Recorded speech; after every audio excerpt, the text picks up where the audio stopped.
Hi, I'm Sara with Croatians Online. Today, I have a special guest with me who I'm going to give you a brief bio on before we get into our conversation. I'm joined here today with Ina Vukic, who is Chief Executive Officer for Disability, including mental health funded by the Australian government in Sydney.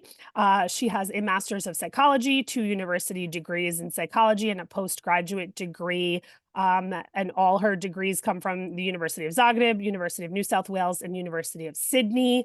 She's an accomplished specialist in clinical and political psychology, management diploma from the Australian Institute of Management. She's the vice president of the Croatian Academy of Sciences and Arts in the Diaspora and Homeland, based in Switzerland. She's the most prominent woman activist in the diaspora in the creation of an independent state of Croatia today. She was awarded in 1995 by Dr. Franjo Tuđman with the Homeland War Memorial Medal and Order of the Croatian Trefoil Medal for special merits and contribution in the creation of the Democratic Independent Republic of Croatia. She is an influential worldwide English language blogger on Croatian truth and the transition from communism to democracy, a candidate on the independent list, Željko Glasnović list number 10 for the 11th electoral in the elections for the members of the Croatian parliament back in 2020. And Ina Vukic has also endured the many storms during her activist advocacy for Croats and was born on the island of Korčula and stands firmly on the defense barrier to continue tirelessly advocating for Croats.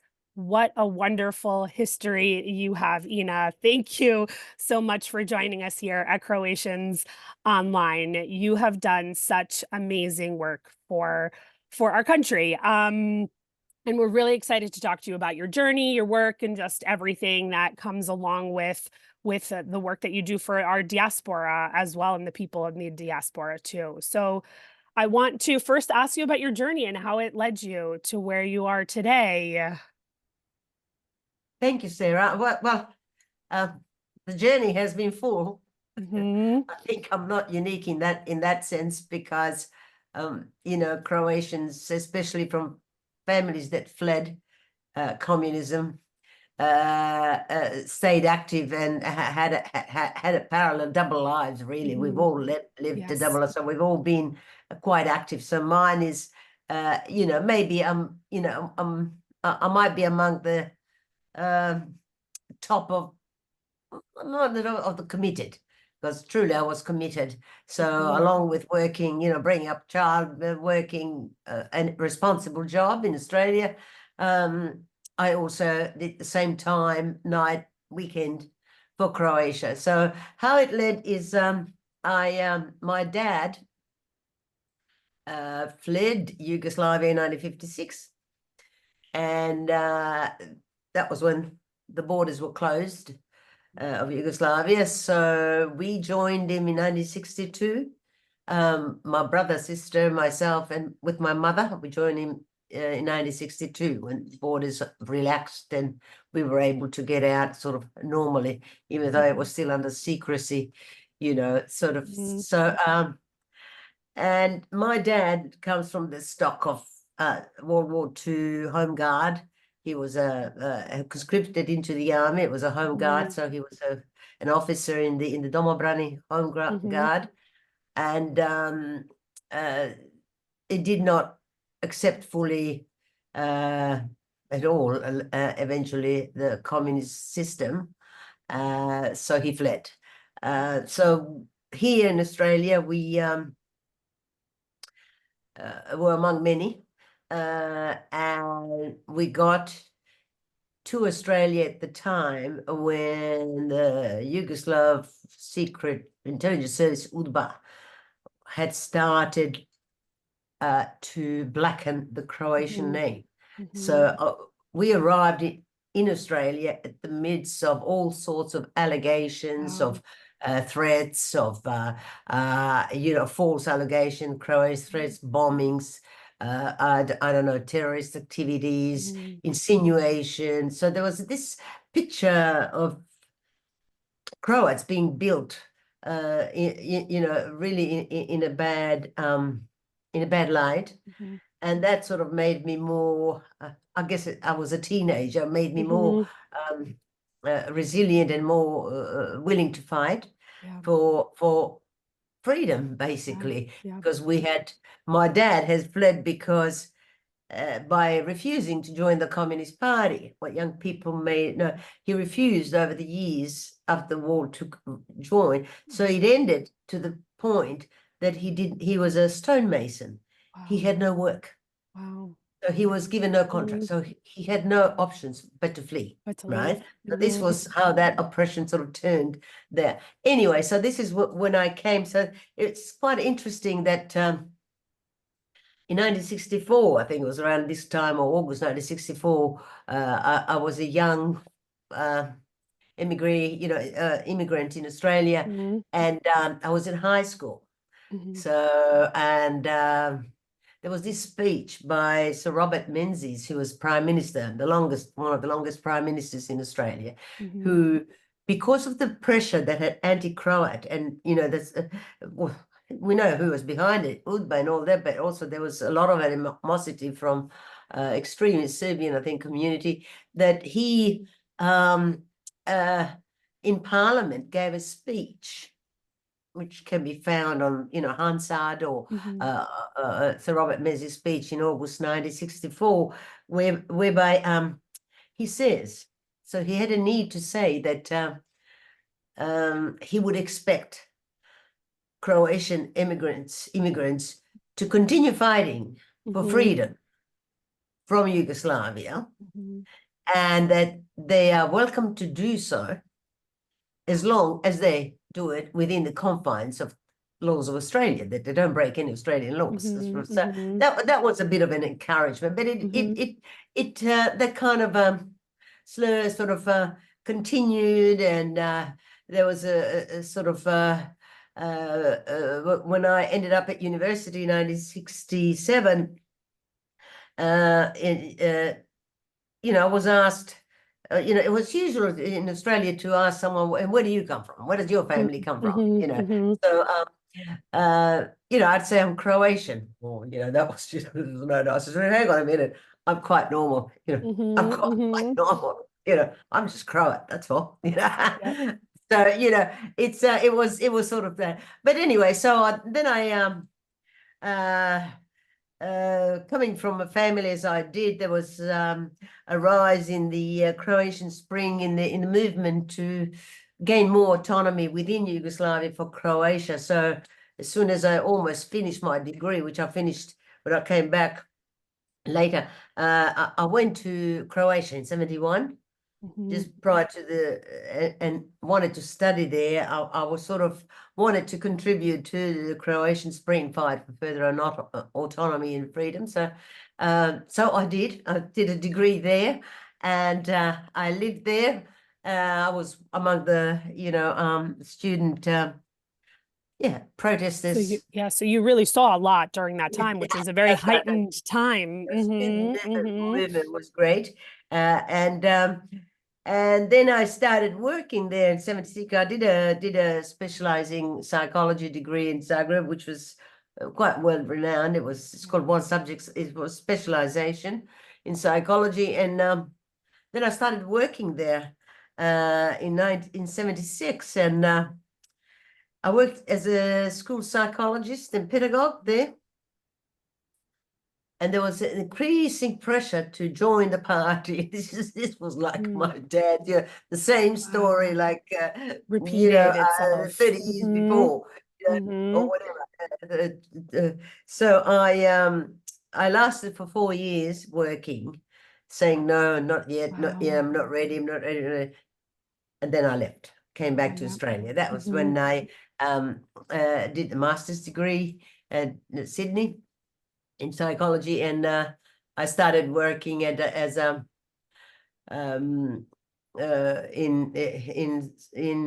in Children's Hospital and the psychiatric hospital, and then in about 1985, I started heading the Central Sydney area health services for mental health and Mhm. disabilities, and then Mhm.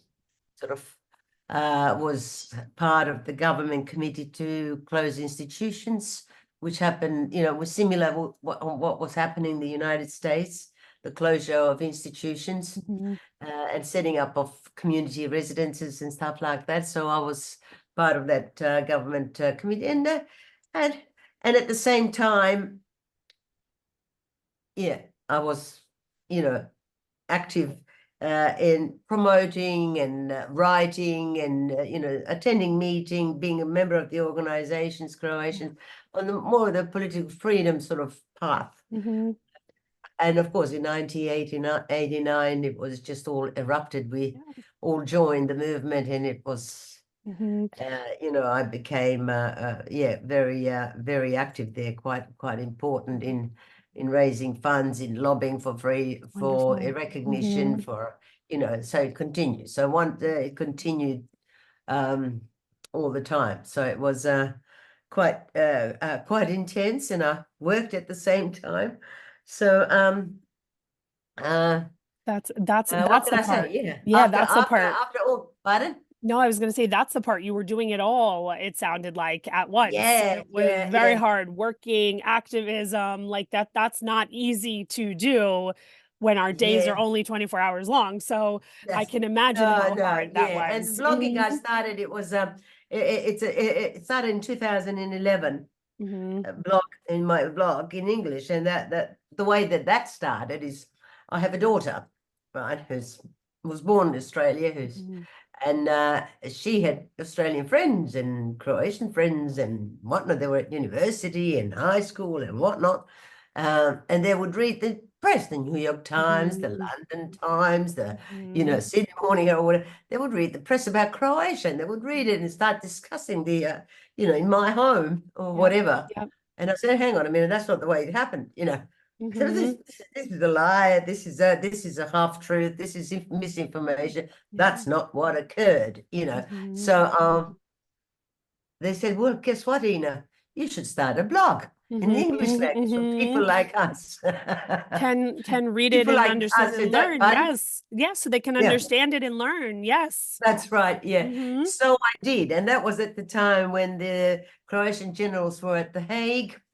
Oh yeah. And then there was a blog created for General Gotovina, to which I contributed as well, Great. writing articles in English, and actually, yeah, putting in us not a spin, a different view or a Mhm. different fact to what I might have read in the court Mhm. Mhm. publications or whatever. So that sort of engaged me for a while, and I'm still going with that. Beautiful. So this is Yes. my what is it, 13th year of it. So we'll see how we go. No, it's Yeah, wonderful. And what I've noticed more recently is your work, which I can really appreciate, is the push for fair voting for the yes. Croatian diaspora, which I thought was really wonderful. And so, if you could share more about that, and especially after the most recent European Union elections that happened, about your work towards fair voting. I remember watching something where you shared that in Australia some Croatians can't even vote because they might be far from the embassy or the consulate or things like That's right. that. That's what I saying. Yes. Yes. So Yeah. that I thought was interesting. I live in New York City, so I'm not that far from one of the consulates, but I don't know what someone in upstate New York, very far from the Yeah. consulate would do. So I'm curious to hear a little bit more about your work with voting and voting rights right now too. Well, I think that Croatia sets a classic example of purposeful denial Mhm. of right of access. Or reasonable, let's say reasonable access. Let's say Mhm. you can't cope, I'll say reasonable, but I'm no longer today justified in saying reasonable access, because when I watched what happened in India recently at the large, they carried the voting machines on Wow, donkeys that's to the amazing. last man up on the mountain. Therefore, nobody can tell me, Yep. even if you don't have electronic, Mhm. that you Mhm. can't, Mhm. that even if you don't have people with computers at home, you can carry a machine with Mhm. you if you want more people to vote. Mhm.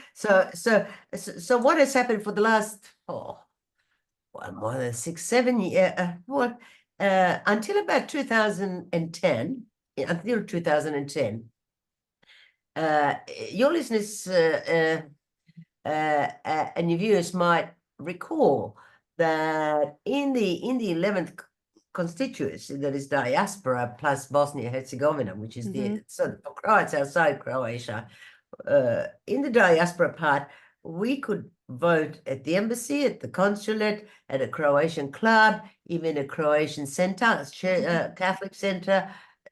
So community centers, which was reasonable. That means that you could, it was reasonable access for, let's say, 70% of people, right? That's the way that the clubs actually are set, right? That is reasonable access. We had, 7 clubs in Sydney, so of course there were. And that was then first of all, we had 12 members of parliament, so that was cut down to 3. And then came this cut in 2010. The law was passed that people, voters with the right of vote, have to vote only at the diplomatic consular centers or missions, right? So physical address.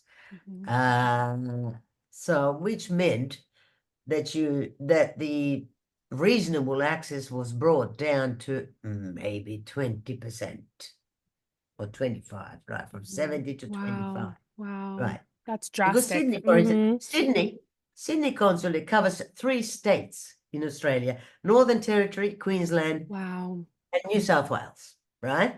Wow. Sydney itself is 120-kilometer diameter. It's a big city like New York. It's huge, right?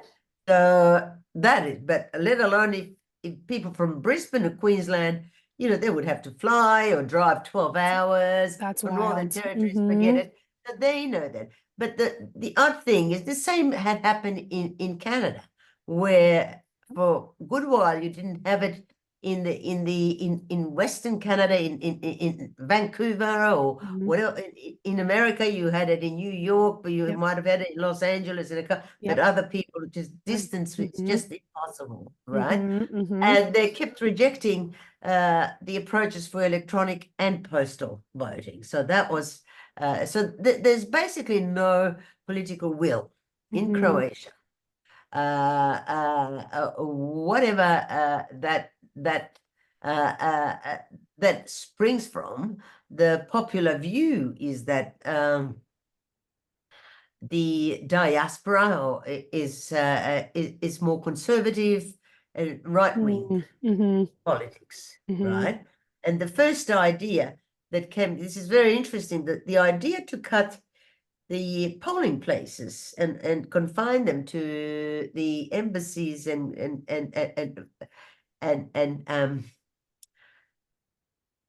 consulates actually came from the Social Democrats when they were in power, when Zoran Milanovic, the current president, was the prime minister. So he started that ball rolling.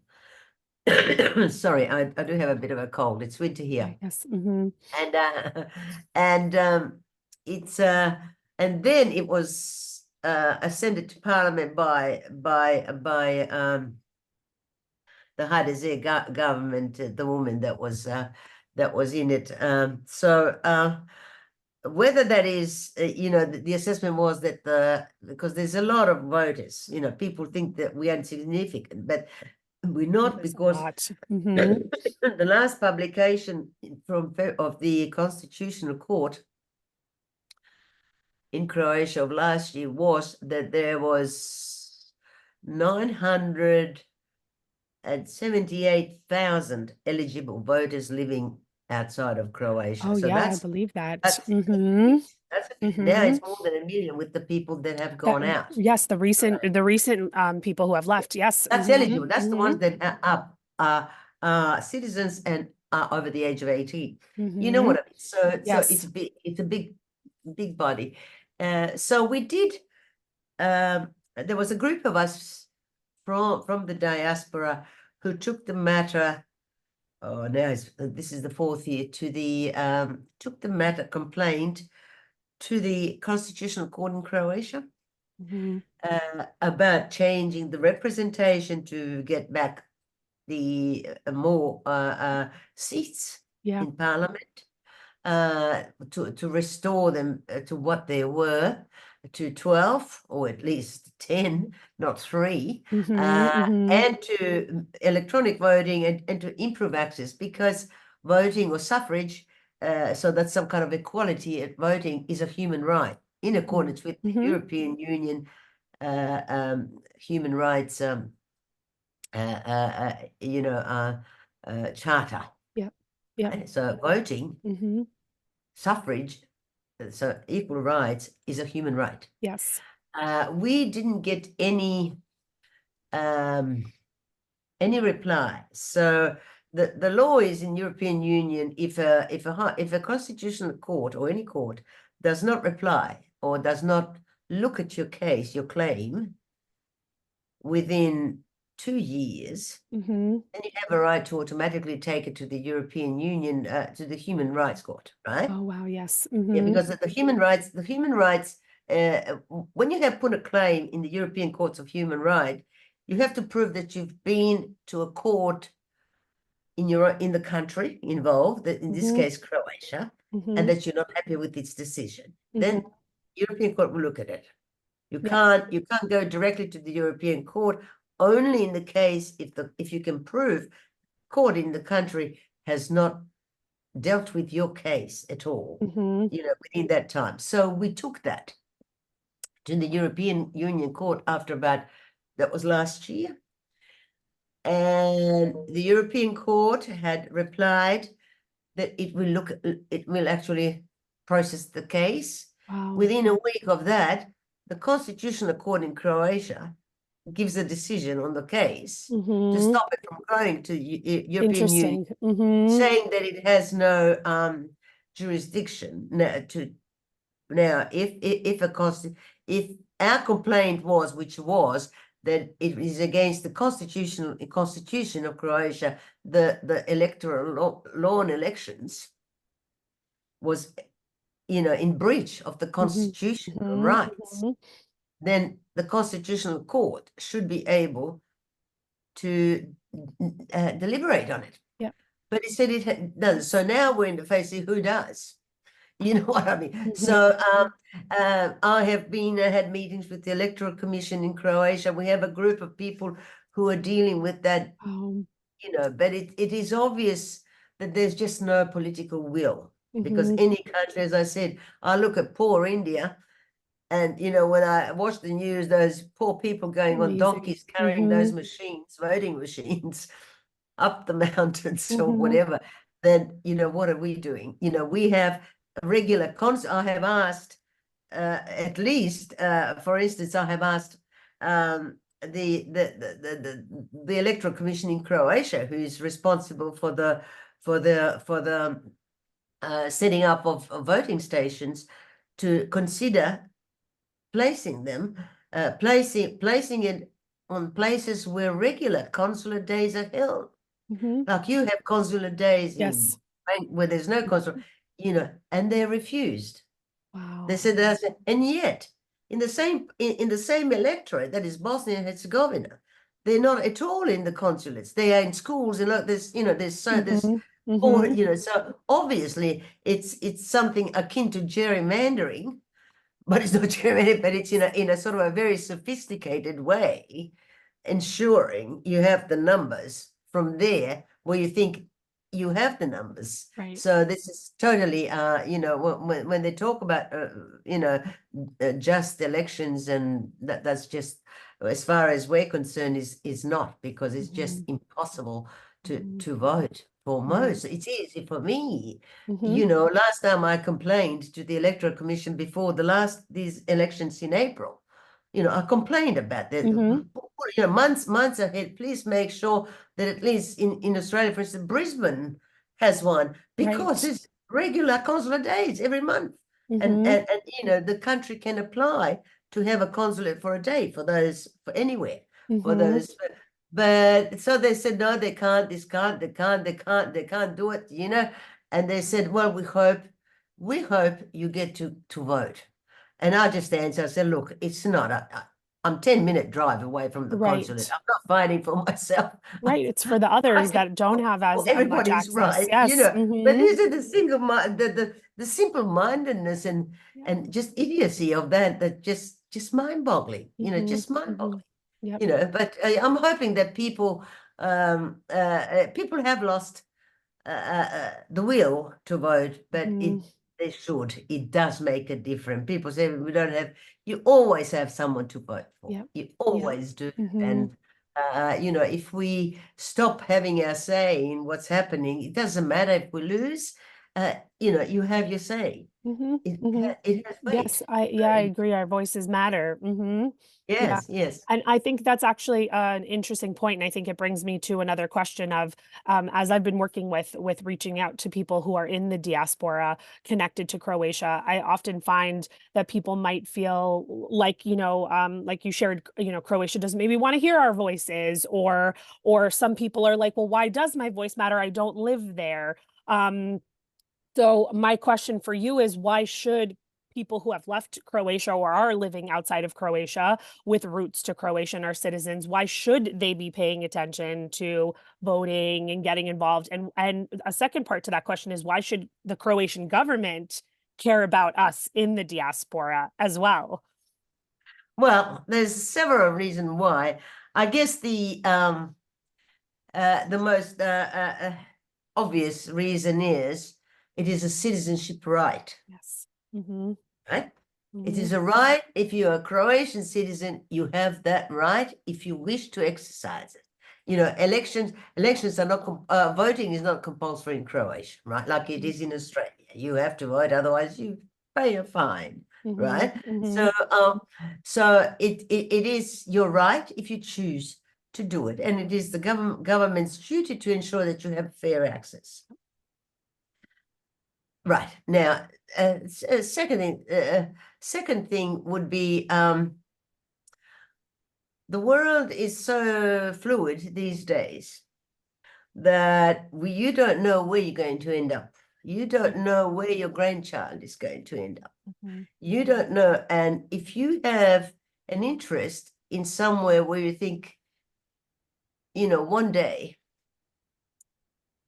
you might decide to go to Europe, to Yeah. live in Croatia, or your child might work in. Yes. You want them to have so you actually, it's an extension of helping, I think, achieve the rights for citizenship. You know what I mean? So Mm-hmm. and Mm-hmm. maintain them. Mm-hmm. If Croatia said no, people from diaspora can't vote, that's fine, Mm-hmm. you know. But it has that facility. Every country has, every democracy has that. Australia has that facility. Everybody has that facility. It's a citizenship right. Mm-hmm. So obviously, if you're a citizen, you became a citizen of Croatia for a reason. Mm-hmm. If you want to exercise your citizenship rights, it is up to you. You know what I'm saying. In this Mm-hmm. case, it's not that you must, but in this case, you should. And I think that Croatia, then again, Croatia receives from the diaspora an enormous amount of remittances that go through the bank. It's a quarter of an annual government budget, Wow. a value, a quarter that comes Wow. in through the bank. Mm-hmm. So if you count the cash we all carry in pockets, it's much larger and Mm-hmm. spend there. So we do have an economic interest, if you like. Mm-hmm. We are it's the contribution that the diaspora makes to Croatia in cash, in money, Yep. is greater than its tourism industry. And Wow. Croatia's tourism is the largest industry. Yes. Yes. They pride themselves on the tourism. Yes. So Mm-hmm. Mm-hmm. that's right. Yes. So Mm-hmm. people can actually, find these facts. You can Google it and see that Amazing. that is a fact. That Wow. is that is a fact, and that's only what's visible, what goes through bank transactions, and we all go there and take cash as well. That Mm-hmm. doesn't go through Mm-hmm. banks, So Mm-hmm. it's that would be, so my answer would be why. My personal answer is that, because of my heritage, I have a bit of land there, Mm-hmm. right? Mm-hmm. Mm-hmm. Right. Which, will go on to my granddaughter, maybe her child. Mhm.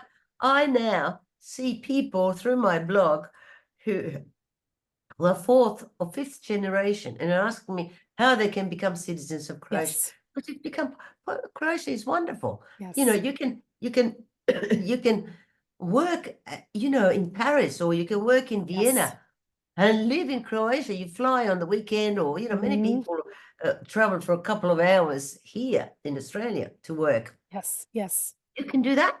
You Hmm. know what I mean? In Europe, so there's a lot of Yep. benefits, and uh, so that is why I think that Okay. we do have interest, Yep. vested interests in maintaining that, including the voting, because voting changes the climate, and politics is the one that creates the standard of living Hmm. and the rule of law. So yeah, I think there's a lot to be desired in Croatia, Hmm. because the power, if people get the power in Croatia is unfortunately still counter, behind the counter in the bank, behind the counter in the council, behind the counter, any government service, not the client or the Hmm. public, which you in America, the power is with you. Hmm. In Australia, the power is in me. Hmm. I use a certain service, and the government has ensured that a complaints process is transparent, and the people can make complaints Hmm. freely Yes. without Yes. fear of retribution. In Croatia, you're scared to complain because you're scared of retribution. So this is what has been brought from the Yugoslav communist system, Hmm. where that power in the public servant or the member of the party had been created. So it's getting better in Croatia, because there's a lot more private companies, and you can feel a bit more competition. But in the public service, the power is still there. So you're even in health, you sort of feel compelled that you need to bribe someone to get something, Hmm. Hmm. and Hmm. that Hmm. will take a while. But if we have our say, if we are relevant, if we vote, we are relevant Yes. Yeah, I to agree. them. If you Hmm. don't vote, you're not relevant Right. to the political process. Yeah. Hmm. So then I guess my final question about this, and then we might shift gears a bit, is are you hopeful for what's to come and the movement forward with the diaspora and voting and playing an active role? Because we have had so many people leave Croatia in the past decade. So like you said, there's many people living throughout the world. So are you hopeful that we are maybe headed in the right direction? I I'm not hopeful with this current government. Okay. I am hopeful with the fact that there might be some more activities within the European courts Hmm. to address it, and Okay. domestic courts. So there are things in the pipeline. So we need more pressure. I think the makeup of the because if you look at it, the most pressure for this in Croatia to change has been coming from if we can call it right wing, from the Hmm. patriotic Hmm. side, Hmm. parties, individuals from diaspora. That's where it comes from. And we're looking at the European Union Parliament structure that is new now. There's been a surge of conservative and right Yes. wing Hmm. wins. Hmm. So not in Croatia, but Yep. in Europe. All of Europe. Yes. Right. Hmm. So which means that to me, that situation is going to give more going to embold Croatian patriotic parties, and give them a bit more legitimacy Hmm. and strength maybe to fight. But what we need is someone who is going to put forth. It's not hard to achieve electronic and postal vote. That's not hard. That's not expensive. Hmm. I'm sure the European Union would fund it. It's Hmm. a democracy project, but whether so that's what we'll be looking at. I think I'm hoping that it will be. If not the electronic or postal voting, then that our diplomatic missions will apply to the host countries to open up embassy or to open up a consulate for a day for voting Mhm. purposes only anywhere, and that's possible. Mhm. But Croatia is not using that, and that's again because every country in the international sort of conventions, every country may apply for voting purposes to have a consulate in anywhere, in the Mhm. address anywhere that it wants. And the host country will usually grant it for voting Mhm. purposes so that they can, so I'm hoping something will shift this new Right. period, Yep. but we'll see. We'll see. Yeah, Yeah, yeah. that's all we can I'm say. gonna be fascinated. I have been fascinated, and especially the recent election. So I know we all are going to be actively really paying attention and really watching to see what Yeah. can come and what's to change. Because I agree with you. I think many of us have either ourselves that want to go back to Croatia or families and our children, things like that. So I think we are starting to really feel Yes. that investment in And you Croatia and yourself, what. you never know. People who Yes, don't have children, for instance, will have children. yes. You don't know Hmm. what that's, Hmm. as I said, I'll have now got fourth, fifth generation. That's a lot of years, Yes, yes. of children who want to become citizens and Yep. they've never been to Croatia. They That's just right. want, they're now reading up about it, visiting it. They want their great, great, great, great, great Mhm. grandpa was Croatian, Yes, yes, and they can prove the lineage, you know what I mean? But, yes. so Mhm, it's just, mhm. So yeah, I'm gonna be fascinated, and thank you for doing the work that you're doing in that area because I do think that that is so valuable, and we have you as our voice in the diaspora, which is really amazing. So thank you. I am going to shift gears just a little into some questions about living in Sydney and living in Sydney as a Croatian. We've been learning a lot here at Croatians Online about the various communities throughout the world that have been developed that gather our Croatian people together. So, what can you share about what life is like in Sydney as a Croatian?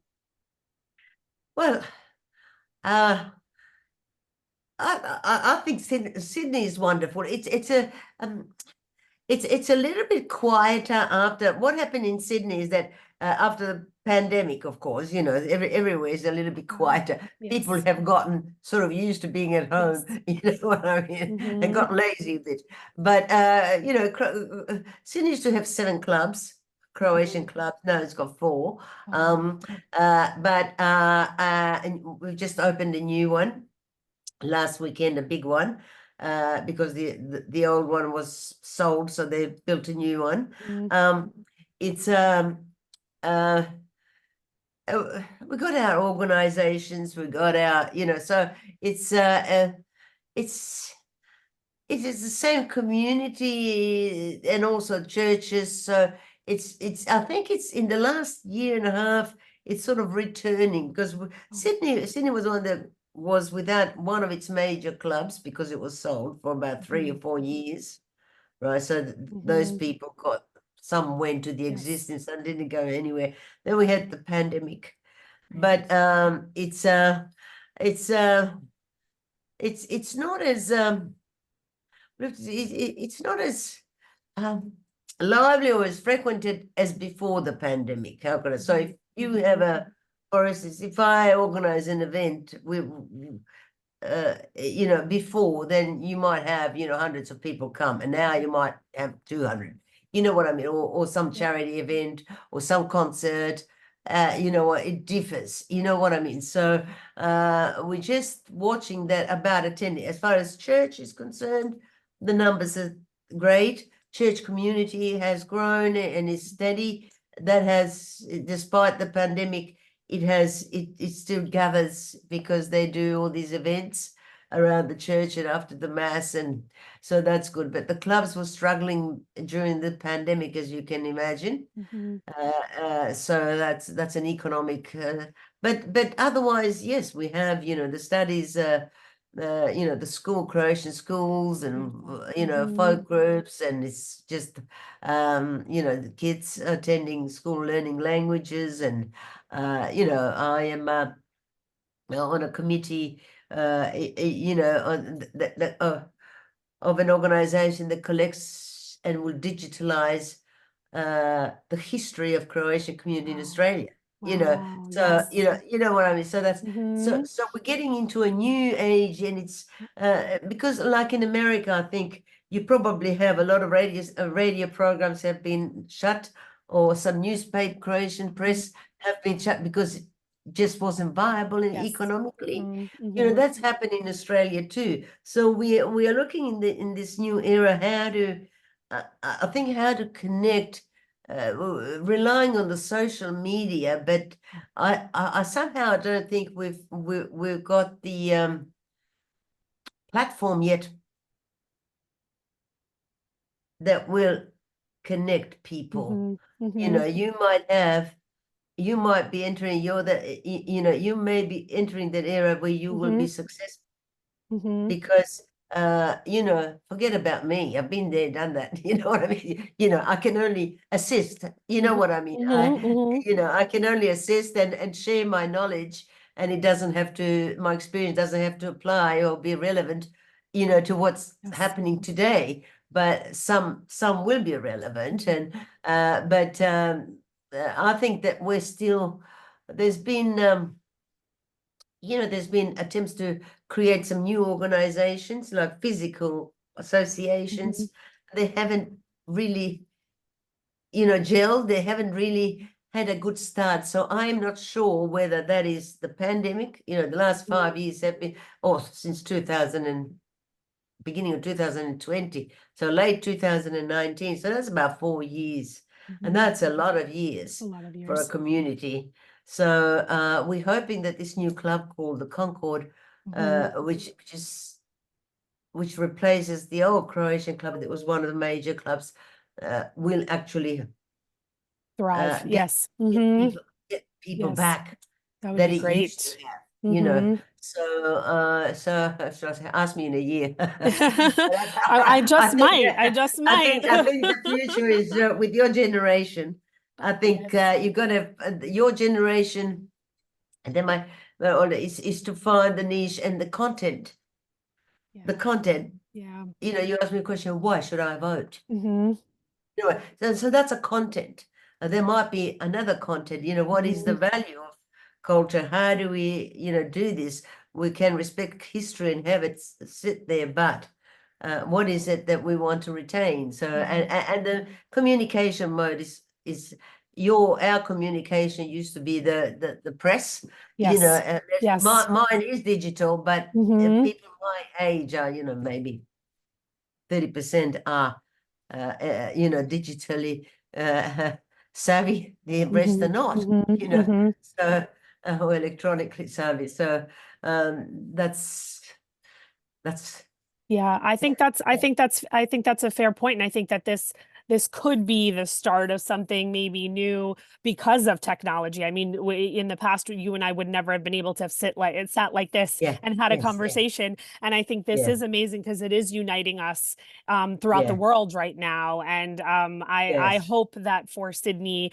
that the club does do well and it maintains a lot of success because I think it yeah, is so valuable and important to stay yeah, connected yeah. to our Yeah, culture you wherever know, we just are. to interrupt you, what I Yes, of course. also wanted to say to your point is, Hmm. I was asked this before, a similar question, you know, what is it, where are we at? Yes, What is yeah. it? Well, what gelled when I was your age and older, when I Hmm. was very active, still active, but let's say up to my, you know, a very, very active young year that I could still call myself young, Hmm. was that we all had the same goal, and that goal was to achieve freedom for Croatia. Yes, That was our goal. yes. We had, and you know, people say, "Wow, what a miracle!" In '89 or '90, you know, people came from everywhere. It's Hmm. not a miracle. We all, you know, carried that for 30 years, 20 years in us, and that Hmm. was a chance, and we snapped on it. You know, we went. So now I think the new generation in diaspora needs to find a common goal And that could That's a be in great the point. content that I'm saying, what is my goal? What do I Hmm. want to achieve? Hmm. These stories about people should return to Croatia, that's ridiculous. Yeah. You can't, that's not the only way to Mm-mm. support Croatia. And it is not possible to return to Croatia for many families. Yes, yes, I agree. Various Hmm. personal reasons, mortgages, kids, school, education, Hmm. doesn't matter. The return is possible if you've got similar conditions, and certainly Right, they're not right. similar for most.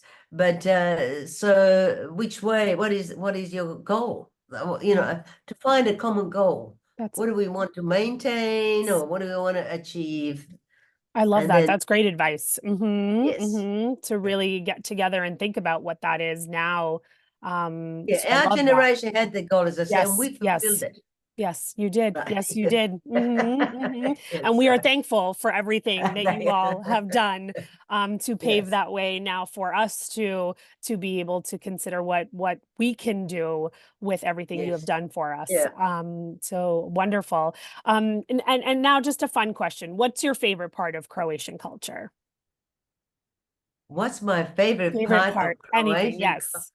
Anything culture? that comes to mind. Anything. I think a good, good food. The Yes, Croatian yes, food, the simple yes, it is. Dalmatian sort of the culture of eating and Yes, yeah, socializing. That yeah, I like that. yeah. Yeah, the culture, dancing, this and that, that's Hmm. fine. Literature, it's fine. But my favorite is being with friends and really enjoying, a good, hearty Croatian meal. Yes, yes, I agree. It's interesting because I think that most people that I ask that question to, it's a similar response. It's the food and it's the gathering around food, the It's the gathering, community yeah, the that environment. gets Yes, that's right. created. Yeah, yeah, yeah, yeah. Wonderful, wonderful. Thank you so much for everything today. Thank you, If you could Sarah. tell our listeners where they can find more about you, your website, if you have an Instagram, how can people follow Well, your work? I do want to say another thing Yes, about please Sydney, do. if you don't Yes. mind. Hmm. Uh, your young people may not know, or some may, but there's an enormous judicial review in the Supreme Court of New South Wales going on at the moment, and it's to Okay. do with Croatian Six.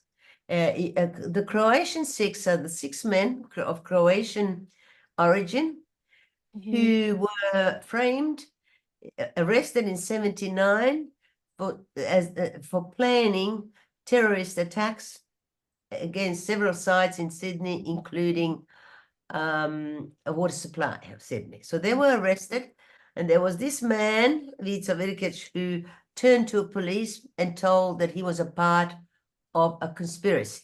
Right, so he was a main police investigator, informer. They were jailed in 81. Hmm. They always said they were innocent. There was some gelignite sticks found in some homes, and they denied it was theirs, that it was planted and whatnot. Anyway, they went to jail. And in 1991, the Australian ABC television journalist tracked down that reformer, that Vukic man who claimed to be a Croat, who reported of the plan of terrorism against the six. And he turned out to be a Serb working for the communist secret police UDBA, Hmm. right? Who was so, and at that time, when he discovered this Australian journalist, the man did say that it was all lies what he said, but we didn't get a review. It wasn't enough. They were released from jail, but the judicial review didn't happen until a couple of years ago. What had happened is that Australian journalist Hamish MacDonald had done some research, had published books on facts. There was a release of history of ASIO. ASIO is the Australian Hmm. Intelligence Security Service. And there was the opening of the Commonwealth Government Archives of that time, which suggests that Yugoslav UDBA was penetrated some people from the police and ASIO and Hmm. Australian police, right? So it was all, and that's when the judge said recently that that he's satisfied that the convictions may not have been as safe, and it's reopened. But that case, what I was telling you in the beginning, that our name, our coronation name was, we were called extremists, terrorists, bombers, Yes, all yes. sorts of things, right? And this is to do with that. So we're clearing. So there is so that's going on, and it's going to go on to the court hearings till about the now examining the police who arrested everything is out in open. So I said, pretty please, if you guys know anyone on my website, inavukic.com. So it's inavukic.com. That's my blog. It's called Croatia, the War and the Future. There is an article that I've recently written, and instructions. If anybody wants to organize, because there's a community fundraiser to help that, to help pay for the judicial review. It has to do with every one of us. It's a huge, if we succeed, which we think it will, it's the biggest miscarriage of justice in the history of Australia. And so we want to clear Croatian names. So there is to make you aware, if anybody wishes to donate into that fund, which is opened by the legal company, solicitors company, but we are fundraising, and there's an article about that. That is the other major thing that's affecting Australia and the Australian community, because we're all like this, because it's a huge thing. So we're quite in the grip of, how is all this going to happen? So what's happening? So that's something that is quite interesting. Sorry, Thank now you. No, perfect. back to Thank you for sharing that, for sure. yeah. Yes. And So we'll make sure that's that me. we'll make sure that your website is also connected with this Thank you. podcast Yeah, through our yeah, website so people can find yeah. out more about that. Thank you for this opportunity. Yeah, Thank you. thank you so much. Thank Thank you. you so much. This was wonderful. Thank you. Thank you.